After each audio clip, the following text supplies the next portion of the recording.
Bueno, comenzamos con este cuadro de Turner, que es una puesta de sol sobre un lago. Y es que ya comenzábamos escuchando también esta canción, ¿no? Hablando de aquellas despedidas y también aquellos amaneceres y nuevas esperanzas que nos promete el espiritismo. ¿Y si tu alma eligió este cuerpo por amor? ¿De qué tratará esta cuestión que aventamos el día de hoy? Pues queridos compañeros y participantes de esta charla que ofrecemos, ante todo, no pretendemos aquí ni levantar animosidades, ni contiendas, ni cualquier otro tipo de juicio que nos separe de nuestra esencia primordial, que es el amor. Como bien planteábamos en el cartel, vamos a adentrarnos a través de una mirada espírita en las raíces de la diversidad social y de la identidad en los días actuales, extendiendo las fronteras del respeto mutuo y el amor al prójimo, así como recomendando los mensajes que los espíritus ilustrados nos enviaron para vivir tal y como somos en armonía con la obra divina. Una vez llegaron a mis manos las letras de una carta enviada por un querido amigo de las tierras del sur español. En ella, con palabras que le nacían del corazón, emanaba el siguiente escrito para un amigo suyo. Mi querido Juanito, he recibido tu carta que, aunque triste, me ha dado alegría por tener noticias tuyas. Lo primero que se me ocurre es decirte que como tienes talento, debes llevar con talento el enojoso asunto de tu padre. Tu padre no es de tu generación y es lo más natural. No solo el que no te entienda, sino que piense todo lo contrario que tú. Lleva años y años aferrado a unas ideas y a unas normas que te son antagónicas y es natural que choque contigo. Una persona que no tuviera luces te daría leña para tu fuego. Yo te quiero dar agua para tu fuego, flores para tu quemadura. Juan, yo te pido por Dios que sobrelleves a tu padre y le hagas comprender con dulzura y silencio que está equivocado contigo. Si algún canalla o inconsciente le ha contado calumnias tuyas, tú debes hacerle comprender que son calumnias, pero no adoptes actitudes airadas y en contra suya. Adopta un aire de gran dignidad hasta que él salga de su ofuscación. Y desde luego, ten fe en ti. Nada de desmayos. Ten fuerza, hijo mío, lee y estudia y piensa que esa tormenta que estás pasando solo servirá para enriquecer tu espíritu.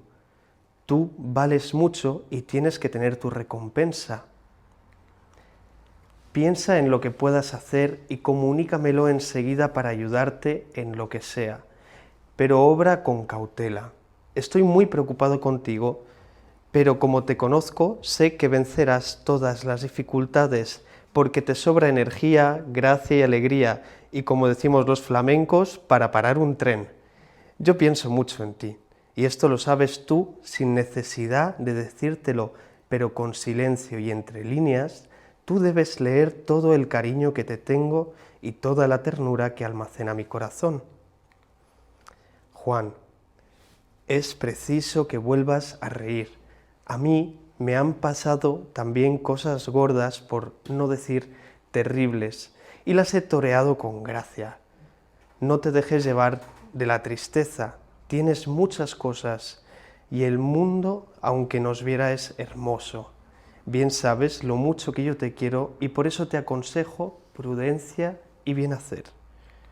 No vuelvas a desesperarte, es de gente débil. Tú debes recordar en todo momento que eres un verdadero hombre. Dime todos tus proyectos. Yo empiezo ahora a trabajar de nuevo y tengo un espíritu caluroso en buena disposición para aconsejarte. Muchos recuerdos a tus hijos te formaron y tú recibe un abrazo cariñoso de este gordinflón poético que tanto te quiere. Bueno, apenas un mes después de haber escrito esta hermosa carta, el autor de la misma fue fusilado por el franquismo en los primeros días de la Guerra Civil. ¿Sabéis a quién me refiero?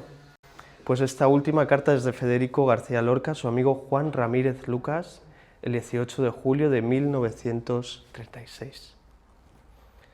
Este extracto que les presentamos hoy no es más que la representación de un acontecimiento natural en la Tierra, la ley del progreso. ¿Y cómo, nos preguntaremos, sea posible que a día de hoy, a pesar de las conquistas morales y sociales, hayan habido en España 318 incidencias registradas en el año pasado 2024 por el Observatorio contra la LGTBI-fobia? Estamos hablando de que este año pasado fueron 318 casos notificados y expuestos, de los cuales 83 fueron agresiones físicas que han sido producidas entre nuestros hermanos. ¿Y cómo puede ser que aproximadamente 64 países criminalicen la homosexualidad bajo la pena de muerte, privando la educación y la dignificación del ser humano y reduciéndole a los castigos más absurdos? A espíritus encarnados que, como nosotros, son bendecidos con un nuevo cuerpo en la jornada terrestre. Personas con la necesidad de reencarnación que, citando la revista Espírita de abril de 1869, reencarnación para el progreso, su obviedad, su concordancia con la justicia de Dios, la expiación y reparación al encontrarse con aquellos que se han hecho daño a sí mismos en una existencia anterior, se muestran allí con asombrosa claridad. Bueno, para entender todas estas circunstancias actuales es necesario que echemos la vista atrás.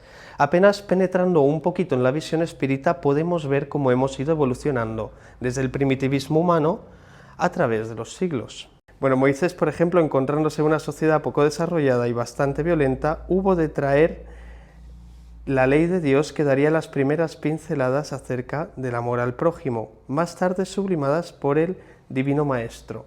Esta moral que proponía era apropiada al estado de adelanto en que se encontraban los pueblos, a los cuales estaban llamados a regenerar, pueblos casi salvajes en cuanto al perfeccionamiento de su alma. Imaginemos que para adorar a su Dios precisaban holocaustos, es decir, sacrificios animales para contentar a un Dios que es todo amor,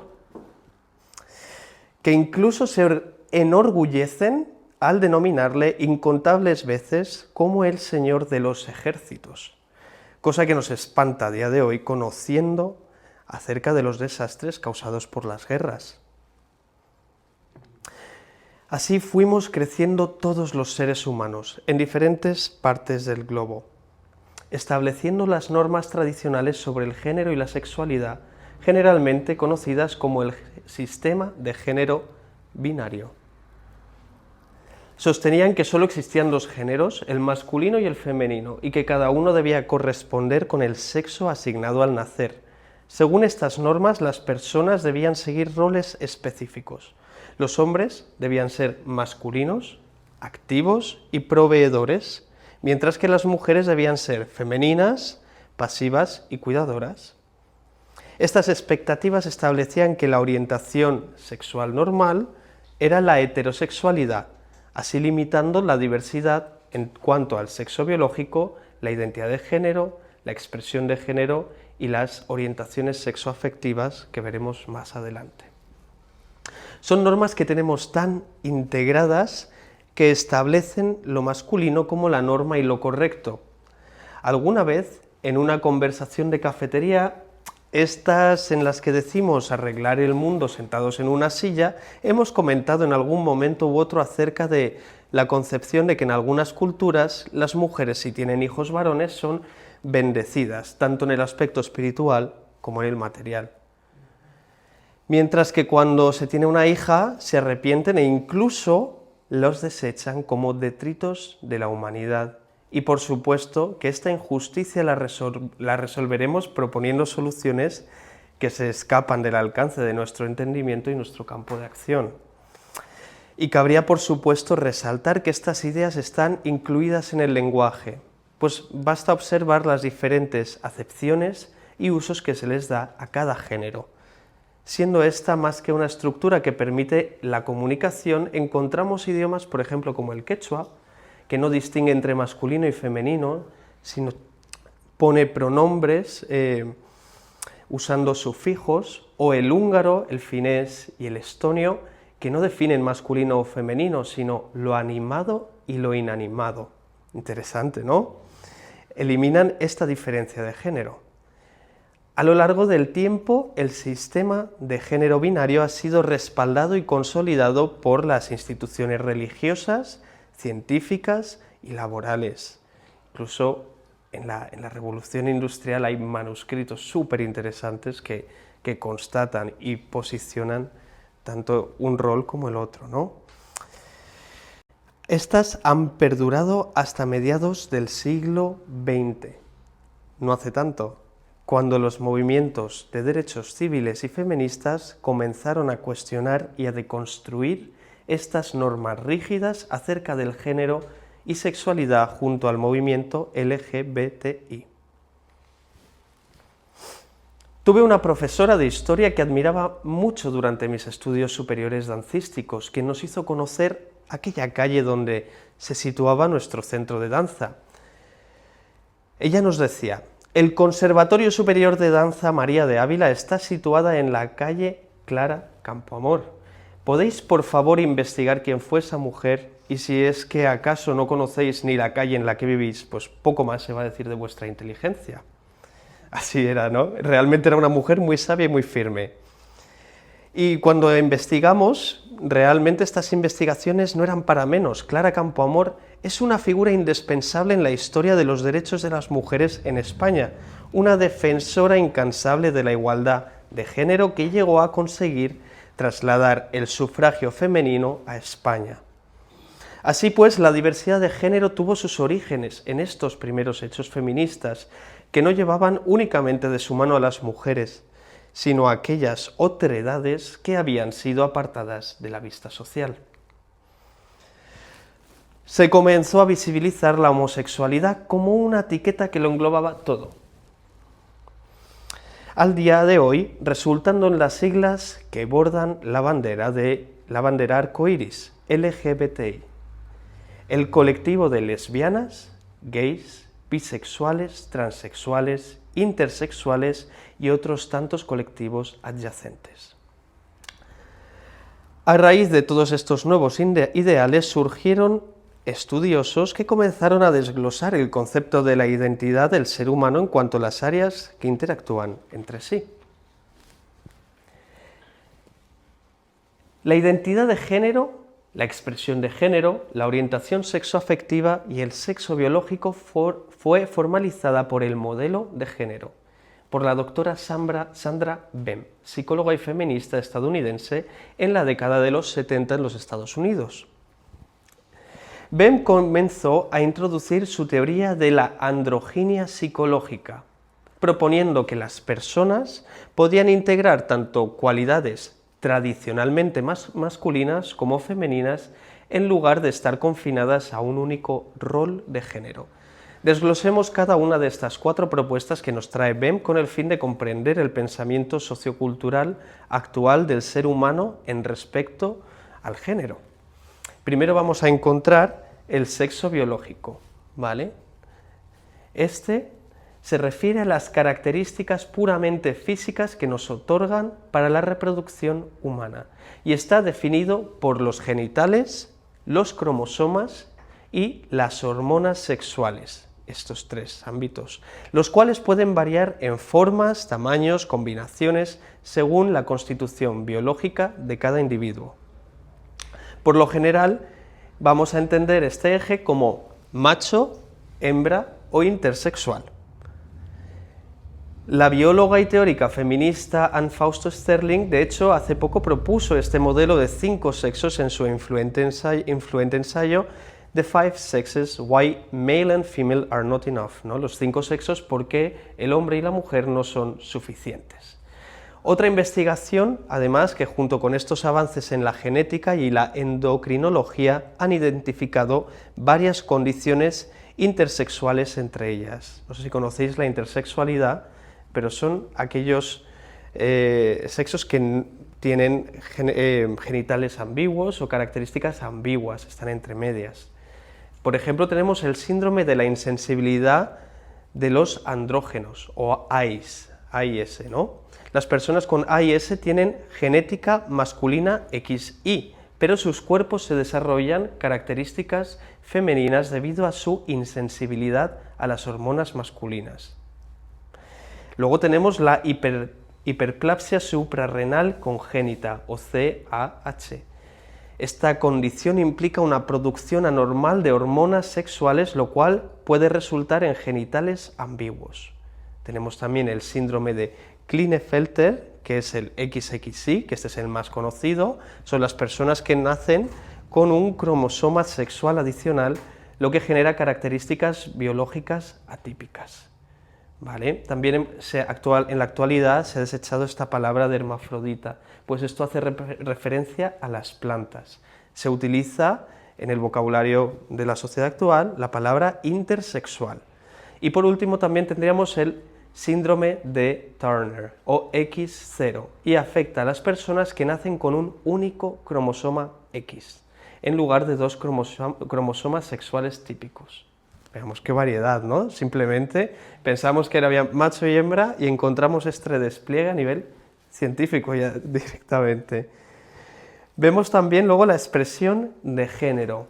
Según el Observatorio Andaluz contra la Homofobia, la Bifobia y la Transfobia, la expresión de género es la representación externa de nuestro género y se manifiesta en cómo utilizamos diversos elementos como la ropa, los gestos, la voz, los accesorios y la manera de caminar para expresar al exterior quiénes somos. Esta puede ser expresada a través de rasgos codificados como masculinos, femeninos o andróginos.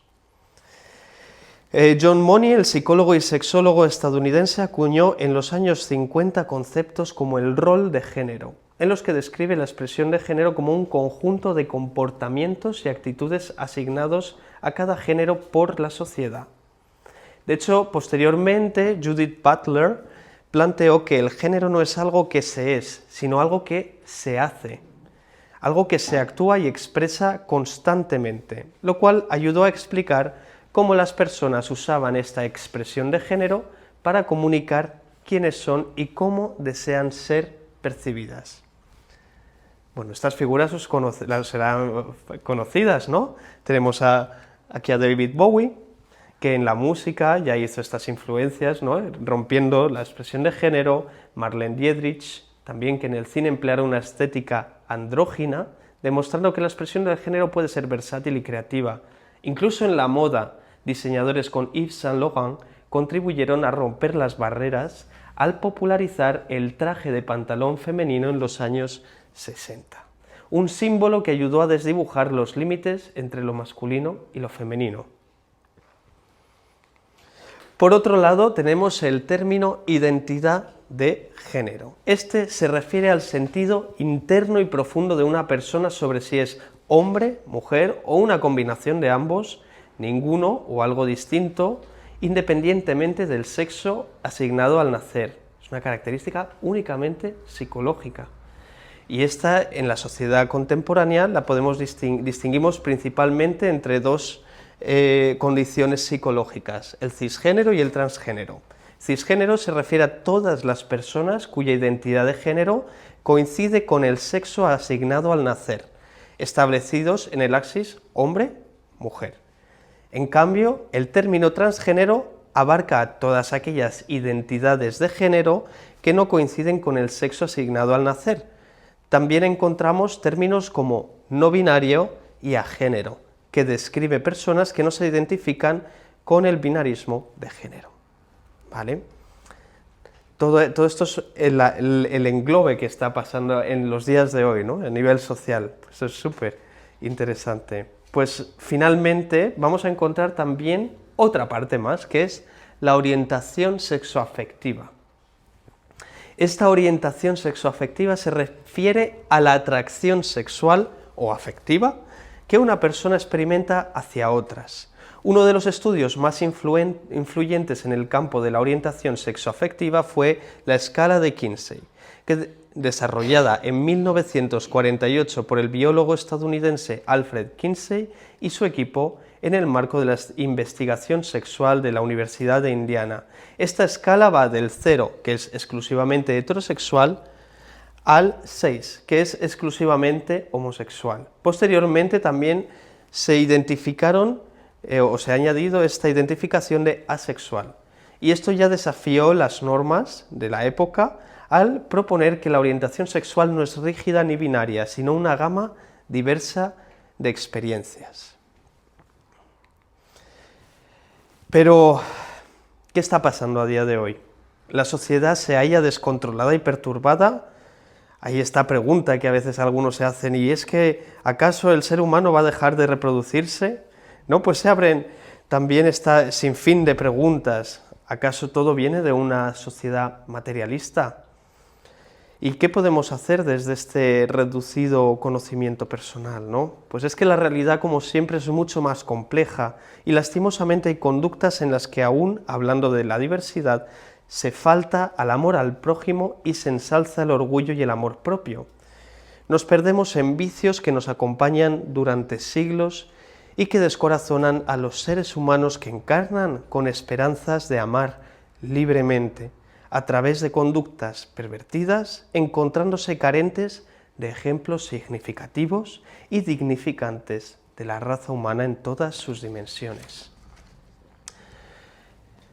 Veamos la normalización del uso de sustancias que alteran el estado psíquico del ser humano en las relaciones interpersonales y afectivas, el chemsex, la búsqueda de identidad a través del otro, el comercio de los cuerpos como una vía fácil y rápida, aparentemente carente de consecuencias, las largas horas desperdiciando el sueño reparador en búsqueda de parches de felicidad, y las redes que limitan al ser humano a un catálogo de consumo rápido, la volatilidad de estas relaciones interpersonales que carecen de propósito y esfuerzo. Todas estas son realidades que conviven y que muchas veces son el ejemplo para nuevos espíritus encarnados que buscan realizarse en el ámbito terrestre entre el género humano con aspiraciones que son directamente derrumbadas por los impositivos de la sociedad, desalentadas por falta de ejemplos vivientes de amor y de fraternidad en condiciones diversas. Sometidos a los sentimientos de la intolerancia y el desagrado de unos, y por el desinterés y la insatisfacción de otros. Tanto es así que el espíritu Emmanuel, en el libro Pensamiento y Vida, psicografiado por Francisco Cándido Xavier, en el capítulo 9, Sugestión, nos recuerda que exteriorizamos la energía mental, un vehículo donde viajan formas sutiles por medio de las cuales ejercemos influencia sobre el prójimo, y esas formas que también nacen en los cerebros ajenos nos afectan a nosotros. Las actitudes que caracterizan nuestra existencia polarizan fuerzas en quienes tienen afinidad con nuestro modo de ser y consciente o inconscientemente nos impulsan a la imitación.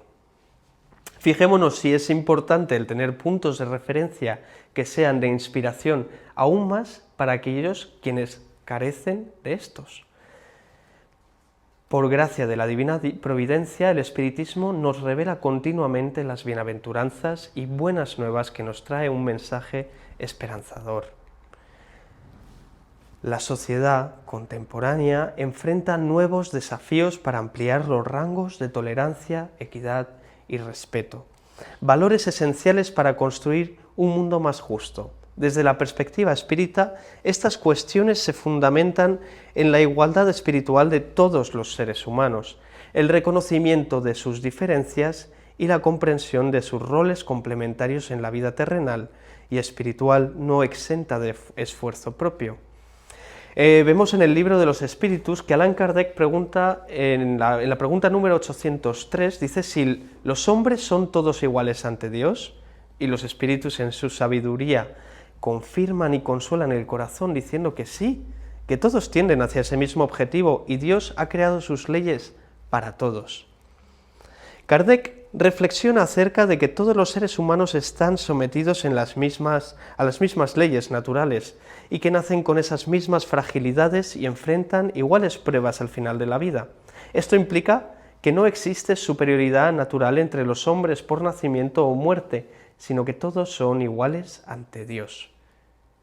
Este principio de igualdad universal subrayamos la necesidad de tratar a cada individuo con justicia y respeto, y que reconocemos las diferencias terrenas son partes de las pruebas necesarias para la evolución espiritual.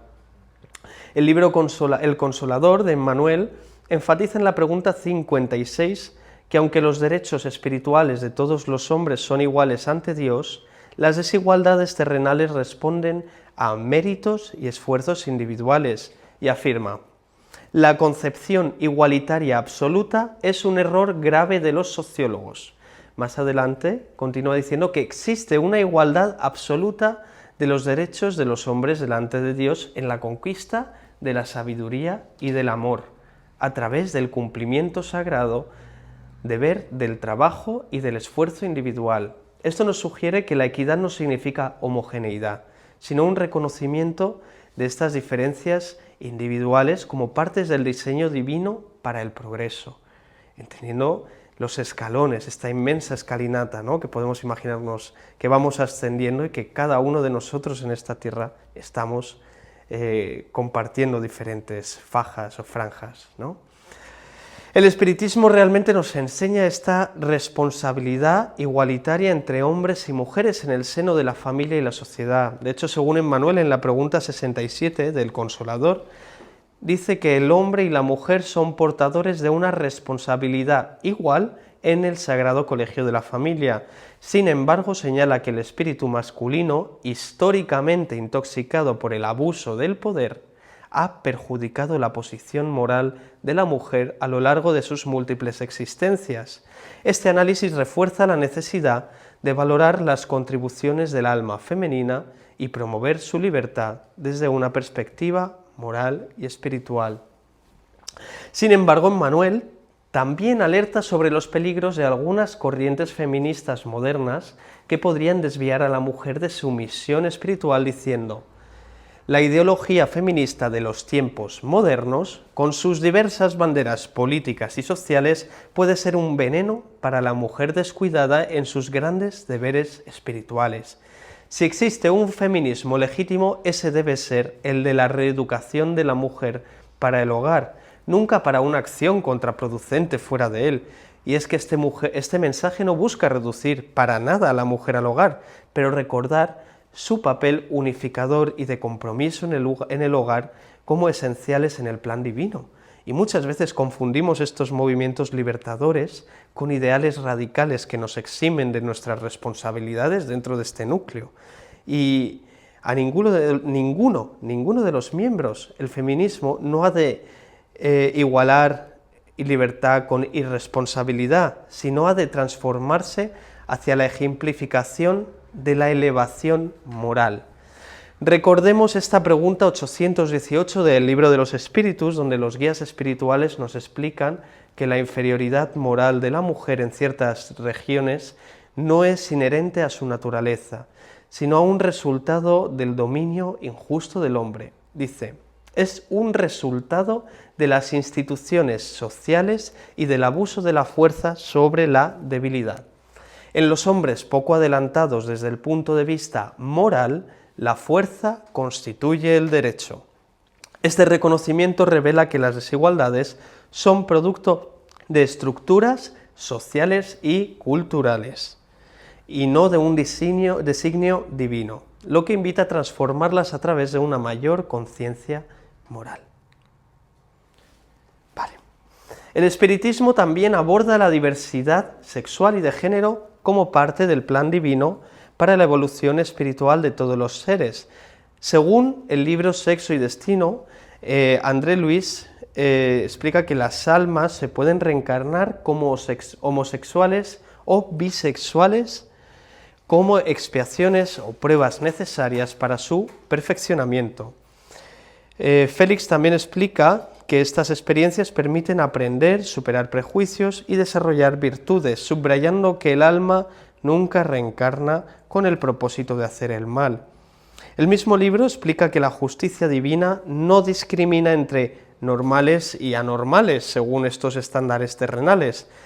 Dice que las faltas de las personas con un psiquismo anormal son examinadas con el mismo criterio de las que consideramos normales. Aquí ninguno queda exento, E incluso en muchos casos los desatinos de quienes gozan de privilegios son más graves por su mayor responsabilidad moral. El espiritismo también aboga por un futuro donde las diferencias sean tratadas con igualdad. Y el espíritu Félix también anticipa que en el mundo venidero los hermanos reencarnados, tanto en condiciones normales como en las juzgadas como anormales, serán tratados con igualdad en el mismo nivel de dignidad humana. Este ideal responde a las injusticias históricas sufridas por aquellos con diversidades sexuales o de género, quienes han enfrentado rechazo y persecución que dificultan el cumplimiento de sus tareas espirituales. Esta visión no es solo un llamado a la tolerancia, sino también a la reparación de los daños causados por la incomprensión y el juicio social. Por otro lado, comprendamos pues que los deseos del alma no son igual a los deseos de la materia, para nada. Mira, así como cada uno busca el placer en los diferentes escalones evolutivos en los que se halla, comentaba un divulgador de la ciencia musical, Jaime Altozano, en su canal, que ciertas músicas de carácter comercial tienen un consumo rápido porque son fáciles y son sencillas de procesar en el proceso cognitivo humano. El pop, el rock, el reggaetón, etc. son melodías que podemos reconocer a simple vista y tienen una estructura similar entre sí. De otro modo explica también que las melodías más complejas, compuestas por orquestas, en especial la música clásica, se trata de obras magistrales, que tardan más tiempo en ser procesadas por la mente, en definitiva, por gustarnos. Esto se debe a que la curva de aprendizaje en la que nuestro cerebro responde a esas señales más complejas, pues es que tarda más en adaptarse, es progresiva, pero a la vez el gusto es mucho más sutil, más elevado. Y así este mismo autor, este mismo divulgador, explica cómo la música comercial se desecha y se buscan rápidamente nuevas alternativas a esta de forma más continuada, mientras nos ha pasado que hay piezas de música clásica que, aun oyéndolas toda la vida, no pierden su valor y cada vez nos van gustando más. Pues esta idea la podemos también extrapolar al ámbito de los placeres humanos, siendo unos de consumo rápido, más sencillos, nos llevan a la búsqueda incesante de pequeños placeres que se agotan rápidamente. De otro modo, encontramos los placeres del alma o espirituales, que como valores morales encuentran el regocijo más complejo y sutil que extiende sus alas de paz a la comprensión, al entendimiento y al amor. No pudiendo negar que el amor de Dios se halla en todas las partes, pero sí asemejándose más a aquel salmo que dice que aquel que siga la ley de Dios asentará como un árbol de hoja perenne sus raíces sobre tierras por las que corren siempre aguas renovadas. Así es el espiritismo, ¿no? Y aquí deberíamos fijarnos en lo que dicen los escritos de los espíritus, que andan guiando a través de esta huella, esta doctrina, los pasos, ¿no?, y recomendaciones que nos envían. El espiritismo ofrece una visión profunda sobre las relaciones sexoafectivas, entendiendo el sexo como un canal de elevación espiritual y no como una experiencia meramente material. Recordemos, ¿no?, este ejemplo de la música. Pues es que en el libro Misioneros de la Luz, dictado por Emmanuel, a través de Francisco Cándido Xavier, se explica esta conexión científica y espiritual entre el cuerpo y el espíritu, destacando la importancia de la glándula pineal como el centro controlador de las energías sexuales y emocionales. Este mismo libro describe que las glándulas genitales están bajo la influencia de la glándula pineal, la cual genera hormonas psíquicas que regulan las energías generadoras del cuerpo. Este equilibrio entre lo físico y lo psíquico vincula al sexo con la experiencia espiritual. Según Emmanuel, la glándula pineal conserva ascendencia sobre la totalidad del sistema endocrino y está ligada a la mente mediante principios electromagnéticos aún desconocidos por la ciencia terrenal. Este vínculo permite que el sexo, cuando usado con responsabilidad, se convierta en un medio de ennoblecimiento personal y de desarrollo espiritual. No obstante, se advierte que el mal uso de este potencial sagrado lleva al multimilenario vicio de las energías creadoras. Este resultado de vidas centradas en el placer materialista y el descontrol emocional, pues la falta de reflexión y la disciplina en el uso de las energías provoca desequilibrios de los centros vitales, generando consecuencias tanto físicas como espirituales. En sus palabras, la voluntad desequilibrada desorganiza el foco de nuestras potencias creadoras. En el libro aclaran que abolir el sexo o la reproducción no es para nada una solución para alcanzar esta perfección espiritual, no, pues es que esto iría en contra de la ley divina. Más bien, el empleo respetable de los patrimonios de la vida, la unión ennoblecedora y la aproximación digna constituyen el programa para acceder a la elevación. Este enfoque subraya que la integración de la pareja debe basarse en el respeto mutuo y en la armonía, evitando caer en desequilibrios emocionales y físicos. En el espiritismo, las relaciones sexoafectivas no son solo aceptadas, sino valoradas como una parte integral de este plan divino, en cualquiera de sus condiciones psicocorporales. Estas deben ser guiadas por el respeto, por la disciplina y el propósito espiritual. Y el uso consciente de estas energías sexuales no solo permite la salud física y emocional, sino que también abre caminos hacia la sublimación y la elevación del alma.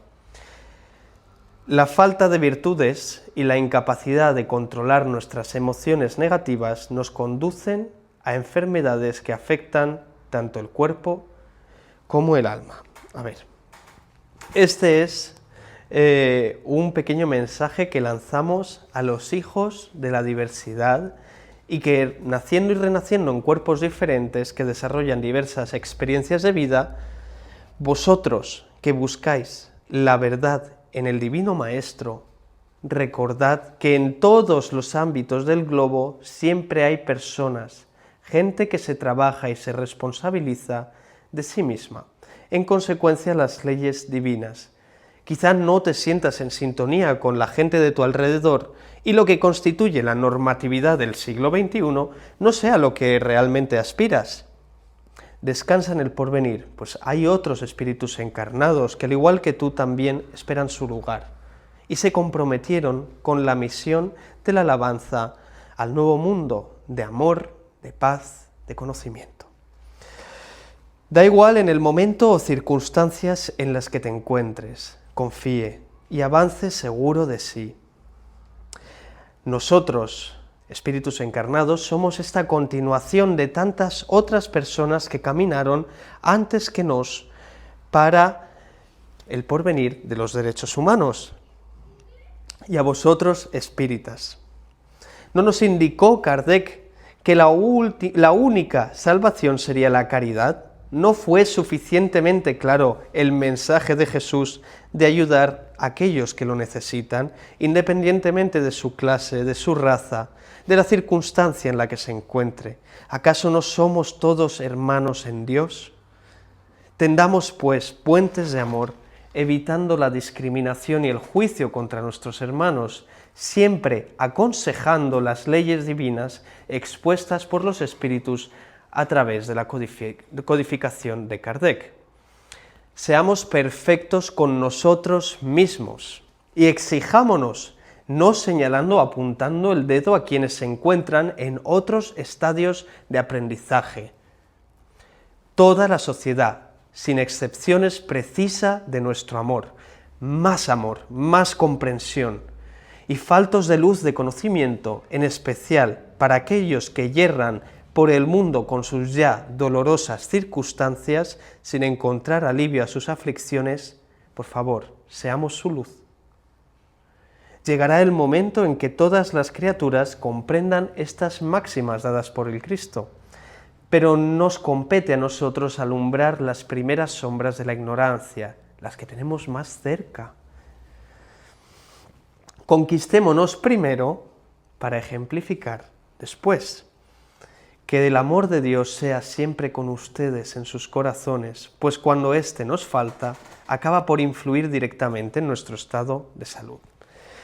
Según el libro Pensamiento y Vida de Emmanuel, retomando este interesante libro, hacemos esta reflexión. Dice que los sentimientos poco dignos generan ondas mentales que alteran el equilibrio celular, enfermando el alma y manifestándose en el cuerpo físico. Dice que estas perturbaciones surgen no solo de nuestras emociones personales, sino también de la interacción con energías desarmónicas que atraemos al alimentarlas. La carencia de sentimientos rectos no solo desorganiza nuestras energías internas, sino que también nos expone a las influencias externas que acentúan el desorden emocional y espiritual. Por ello, cultivar virtudes como la tolerancia, la compasión, el respeto no es solo un mandato moral, es una necesidad fundamental para preservar nuestra salud integral y la armonía con nuestro entorno, fomentando un equilibrio que repercute positivamente en todo el colectivo. A los padres y madres de este siglo, la educación sexual es clave para construir una sociedad fundamentada en el respeto y la comprensión de la diversidad. Así explica Joanna de Angelis en Constelaciones Familiares. Más que encarecidamente os ruego os leáis este libro, en el que dice que la educación sexual debe formar parte del programa familiar, abordando los problemas de forma natural y orientando comportamientos saludables y dignos. Este enfoque, lejos de ser meramente informativo, tiene como objetivo formar a individuos conscientes de su propia dignidad y de la de los demás, generando relaciones basadas en el amor, la ética y el entendimiento mutuo. No se trata de reprimir ni de ignorar las diferencias, sino más bien de formar corazones capaces de amar y respetar a todos, fomentando una vivencia edificante de la sexualidad. La reencarnación, vista como una oportunidad sublime, nos invita a educar nuestras emociones y fortalecer nuestra moral, para utilizar las facultades sexuales con dignidad y armonía, construyendo relaciones así que eleven al espíritu y contribuyan al progreso colectivo. También a los hermanos que conviven con la disforia de género, es decir, la disforia de género es aquellos que no se identifican con ese cuerpo que les ha sido conferido, ¿no? Y realmente sufren una lucha. Les recordamos que el espiritismo nos enseña que somos seres eternos, que elegimos nuestro cuerpo entre muchas otras cosas para trascender la idea de lo material y lo temporal. Identifiquémonos, pues, con el espíritu que permanece, dejando de identificarnos con la materia que perece. Pues es que nuestro alma eligió este cuerpo por amor, para su bien y crecimiento. Y reflexionemos que aún en las decisiones que hayamos tomado respecto a este cuerpo, estés en la condición en la que estés.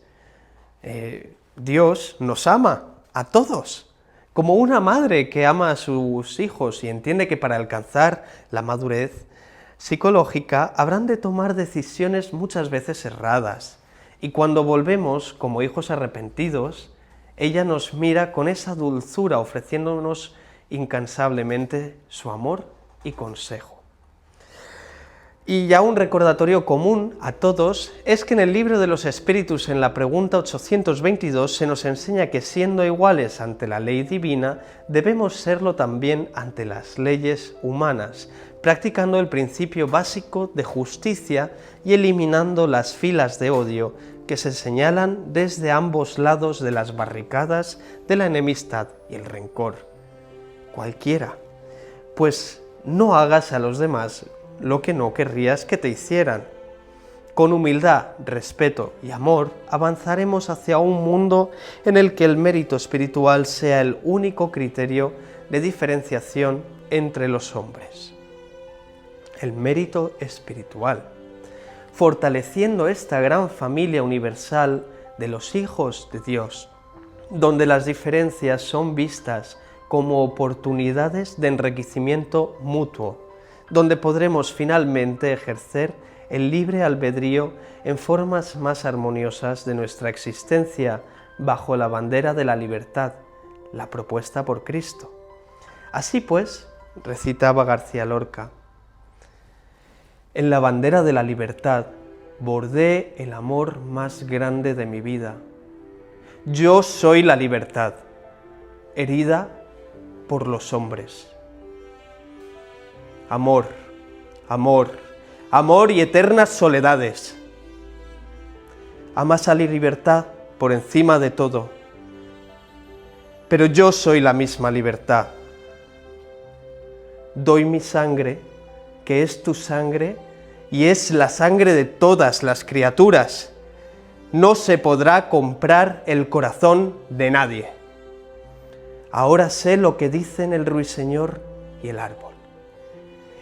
El hombre es un cautivo y no puede librarse. Libertad de lo alto, libertad verdadera, enciende para mí tus estrellas distantes.